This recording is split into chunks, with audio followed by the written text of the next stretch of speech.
Hello everyone, this is your friend, your mentor, your guide, CACS Sparsodani this side. तो अब ये देखो मैं बता रहा हूँ this is going to be the short lived video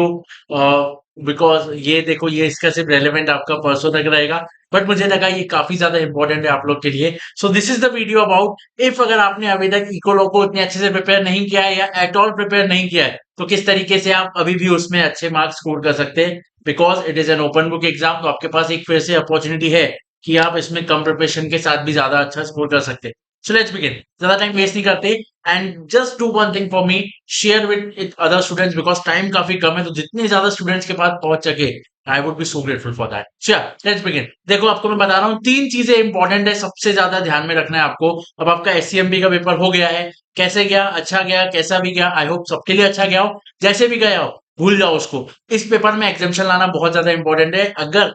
अगर गॉड फॉरबिड अगर आपका ग्रुप नहीं भी निकलता है बट इसमें एग्जामेशन मिल गया पेपर सिक्स आपको नहीं देना पड़ेगा ये कंपेरेटिवली काफी इजी है पेपर सिक्स से इकोनॉमिक लॉ तो आप इसके ऊपर अच्छे से ध्यान दीजिए अब मैं बता रहा हूँ आपको क्या चीजें करनी तीन चीजें मेन इंपॉर्टेंट है पहली बात अपनी केस स्टडी डाइजेस्ट पकड़ो आपने अभी तक अगर इको लॉ को टच भी नहीं किया है फिर भी मैं बता रहा हूँ केस स्टडी डाइजेस्ट पकड़ो केस स्टडी पकड़ो कोई भी एक रैंडमली फर्स्ट से स्टार्ट करो या बीच से कोई भी केस स्टडी पकड़ो और तुरंत उससे आंसर ढूंढना चालू करो इंडेक्स आपके पास है तो ठीक है मेरा एक्चुअली ना इंडेक्स एक जो मैंने अपने लिए बनाया था it is not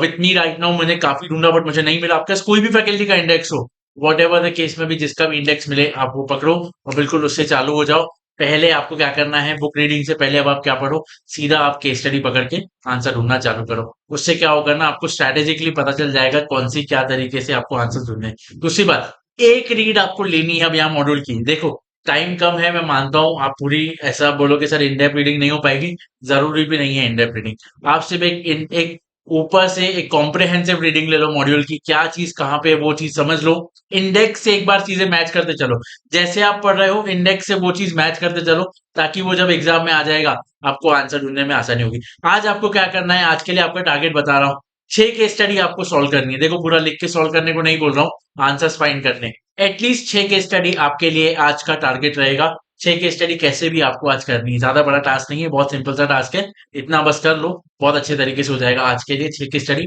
total overall मैं ये चाहता हूं कि आप टोटल ये जो आपके पास सपोज 1.5 दिन का टाइम में अगर मान के चलता हूँ टोटल आप मैं चाहता हूं एटलीस्ट 30 केस स्टडी के आसपास आप करके जाएंगे इन 1.5 दिनों में सर कैसे होगा रीडिंग भी करनी है देखो मैं क्या बोल रहा हूँ आप जैसी केस स्टडी से आंसर आपको मिल रहा है थोड़ा बहुत उसको वहां पे रीड भी करते जाओ तो साइमल्टेनियसली आपके दोनों काम एक साथ होते जा रहे हैं ये हो गई आपका इसका पार्ट दूसरा वहां पे आपको सब मैंने बताया हुआ है आपने मेरी पिछली वीडियो नहीं देखी है, मैं पिन कर देता हूँ वॉच इट देयर आपको क्या वहां पे क्या चीजें करनी है दूसरी बात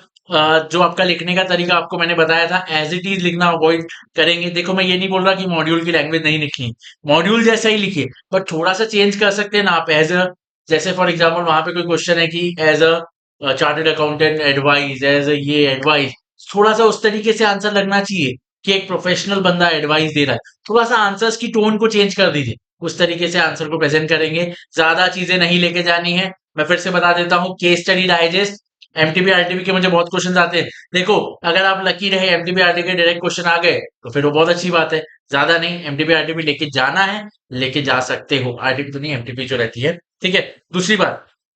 ये हो गई और क्या मॉड्यूल सबसे ज्यादा इंपॉर्टेंट बट अभी भी बोल रहा हूँ जिसने अमेंडमेंट मार्क नहीं किया है this is the time amendment mark कर लो अमेंडमेंट देख लो अमेंडमेंट में फालतू में गलती करके मत आ जाना ओपन बुक है इस चीज की गलतियां तो फालतू गलती ही गिनूंगा मैं बिल्कुल यहाँ गलती नहीं होनी चाहिए उसके बाद एक आपका इंडेक्स और उसके साथ अगर केस लॉ का रेफरेंसर है तो बहुत अच्छा नहीं भी है तो रिलेवेंट केस लॉस के आपको टेलीग्राम पे भर भर के मिल जाएंगे बहुत सारी चीजें नहीं है समय उतना मॉड्यूल में मार्क करके रख लो वहां पे आप मार्क करके रख लो बात खत्म बस इतना ही आपको चीजें लेके जानी है इससे ज्यादा इन एक्सेस दैट कुछ भी लेके जाने की जरूरत नहीं है मैं बता रहा हूँ आपको ज्यादा दिमाग लगाना ही नहीं जो है जैसा है उस तरीके से करना ज्यादा स्ट्रेस लेने की भी नीड नहीं है सर मेरा तो अभी 1.5 दिन में पढ़ रहा हूँ लोग तो 2 महीने से पढ़ रहे हैं किसी को कुछ ज्यादा फर्क नहीं पड़ता आप अभी भी अगर अच्छे से अगर आप अपना समय देते हो समय तो अब देना ही है और कुछ आपके पास ऑप्शन नहीं है अच्छे से करते हो कामली इस चीज को अगर जो मैंने बोला वो चीज एज इट इज फॉलो करते हो ट्रस्ट मी एग्जामेशन लाना अभी भी बहुत अच्छे तरीके से पॉसिबल है